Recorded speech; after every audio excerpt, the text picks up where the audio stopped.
If you're one of those people in the city who has used Uber and didn't realize that there was a competitor in town, it's been there now for a little while, called Lyft, you might be really interested to see what Harry North, Montreal Gazette reporter, has done to try and figure out if there's a better way, a cheaper way, a more efficient way to get around if you use either of these two services. And he's on the line right now. Harry, thanks for being here today. And I started, we were just talking a second ago off air, and I said, what a plum assignment. You know, you went through how many? 100 different options here trying to use both?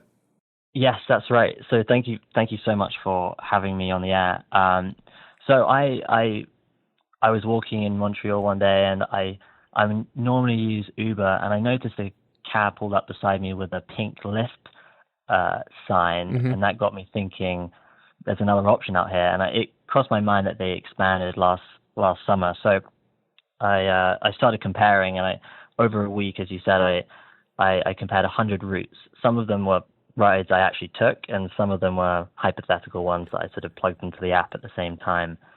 And it blew my mind, honestly. On average, you could save 11% each time you check.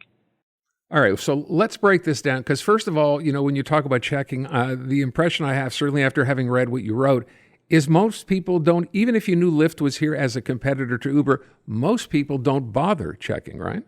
Yeah.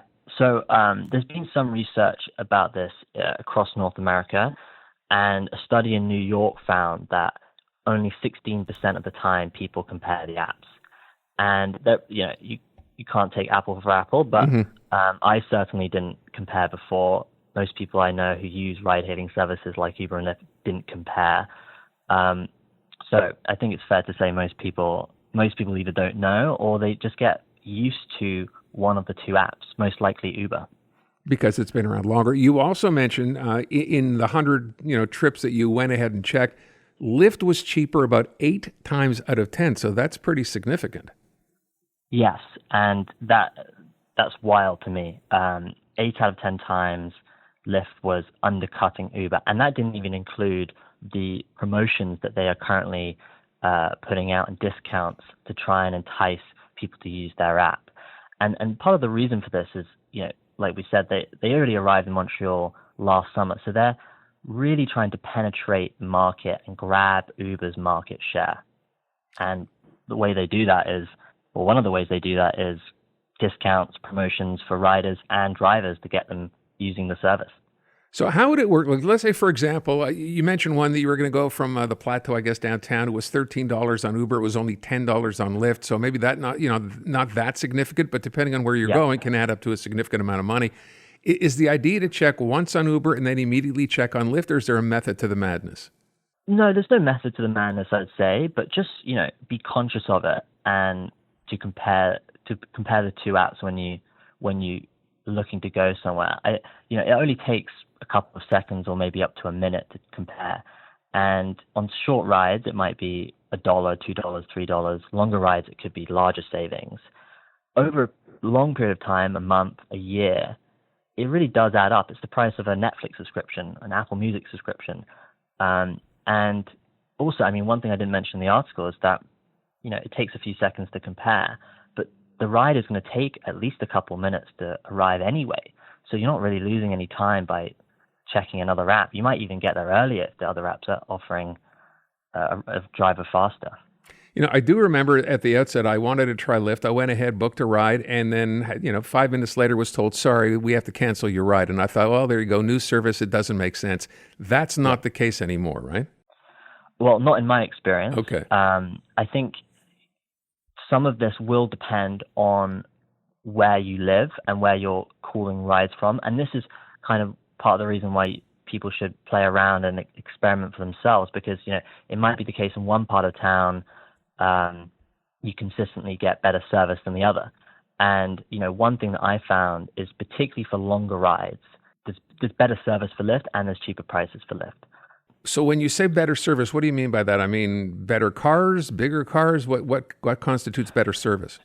For the riders, offering discounts, promotions, and lower fares in general. And part of the service to the riders, you want quick service and you want your driver to come as fast as possible and be able to take you where you want to go. And to do that, they need to have more drivers. So one of the ways they're doing that, and one of the ways that the economists told me about is, they will offer bonuses for drivers to get them to go certain places, or they'll push notifications on their Lyft app for drivers to say, oh, if you drive now, you get an extra $5 or $10. So all of that contributes to a better service, and they're able to do that because they effectively have cash to burn. They want to expand into the market, whereas Uber have been here a decade and are more comfortable. I wonder, as I hear you say this too, and someone mentioned this to me, and I don't know that it's true, but let's say you were to check a fare on Uber, right? Then wait a couple of minutes, check the same fare again, same destination, and that somehow the algorithm knows you really want to go. It either charges you more because it knows you really want to get there, or maybe there's a drop in price. Is there any truth to that? Did you discover that? Maybe half truth there. I think what you might be getting on is sort of 2 points. The surge pricing, so you can imagine yourself leaving a Habs game, and if you go 5 minutes before the end, you might get an Uber for $15, but at the end of the whistle, it might be $25, right. And that's because everyone's leaving at the same time.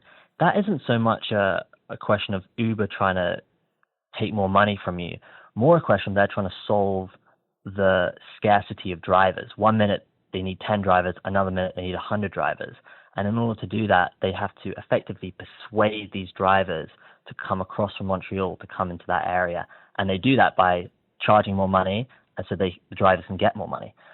Around the city, normally, prices can change every second because it's a dynamic marketplace. The weather, the traffic, the busyness, all of these factors go into the price, and they are constantly in fluctuation.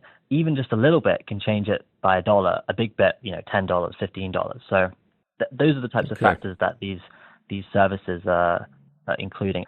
I want to point out the one thing you did point out, which I think will be a huge surprise to people, and that is the longer trips. In this case, a trip to the airport. There is you discovered a huge difference. You mentioned about, Uber, you're wanting to go, for example, from the airport to Fairmount Bagel into the city. 5:30 in the middle of the week, Uber's price was $95. Lyft's price was $40. I mean, that's incredible. It's wild. And I think, this is one thing I discovered. Airport pricing trips operate effectively like a different market to the rest of the city.